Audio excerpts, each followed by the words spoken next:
السلام عليكم ورحمة الله تعالى وبركاته. الواقعة بتاعتنا النهاردة من كفر الدوار البحيرة، من بيت عيد اللي عنده 62 سنة، متجوز من هنية اللي عندها 48 سنة. متجوز بقاله مدة طويلة، ده عمر تاني، ومخلف منها 4 بنات وكلهم بسم الله ما شاء الله متجوزين. في يوم من الأيام بنته اللي عندها 28 سنة بتزوره وبتزور أمها زي إخواتها. ما لقيتش ابوها في البيت، بتسأل امها قالت لها ده خرج الصبح من الساعة 7 لسه ما رجعش.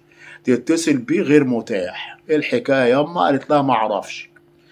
البنت طبعا لغاية يعني جه وقت العصر خلاص لازم تروح بقى، وقالت لها ابقى اتصل بيك ياما اطمن عليه. وبعد ما روحت مفيش فايدة لغاية الساعة 11 بالليل ده ما رجعش.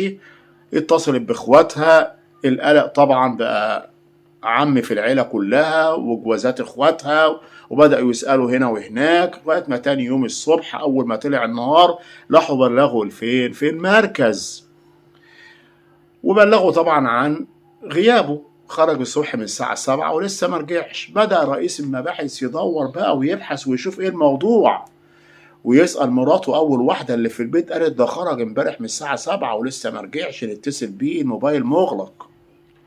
يسألوا الجيران قالوا ما شفناهوش خرج، ده لما بيخرج عم عيد بيصبح علينا. وطبعا كلكم عارفين في القرية بيصحوا بدري من بعد الفجر، و6 7 الصبح يكونوا كلهم في الغيطان. لا ما خرجش، ما شفناهوش. بدأ رئيس المباحث يدور جوه في البيت، يدور يدور مفيش فايدة، لغاية ما لقى ان البلاط بتاع الأرضية متغير، في بلاط جديد وفي بلاط قديم. لا في اختلاف في الألوان هنا، في ايه؟ في ايه المكان ده متغير البلاط ليه؟ قالت ده المكان ده كان البلاط كان هابط فيه وبايظ فشلناه وهو حط بلاط غير عيد.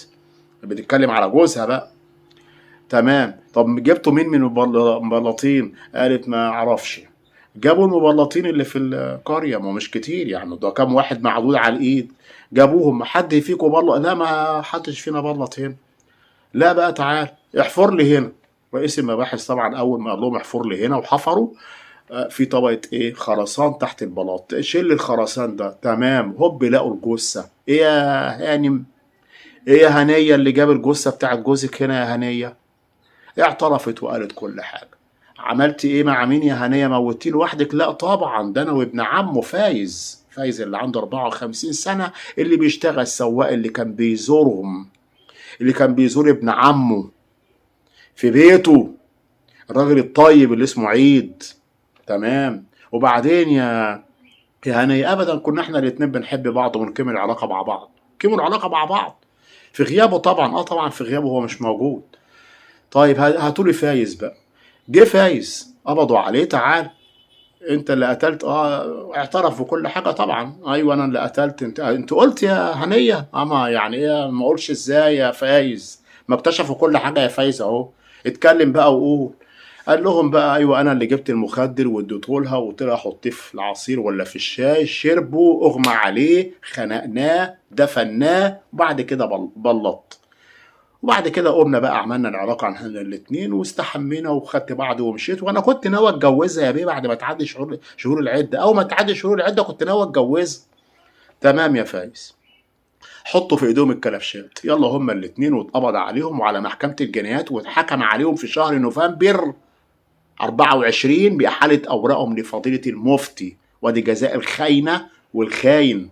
الخاينة اللي جوزها عاش معاها العمر ده كله، والاخر كانت بتخونه مع مين؟ مع ابن عمها اللي عنده 54 سنة، اللي كان بيجي البيت في غياب ابن عمه عشان خاطر يمارس مع مراته، والعياذ بالله. استغفر الله العظيم يا رب. ربنا اداكم انتوا الاتنين نصيبكم من الستر لما لقاكم انتوا الاتنين مفيش حد فيكم بيستحي وبيتوب الى الله. ربنا كشف ستركم انتوا الاتنين، وربنا يسترها علينا جميعا. اشكركم جدا. اتمنى من حضراتكم الاشتراك في القناة، تفعيل الجرس. والسلام عليكم ورحمة الله تعالى وبركاته.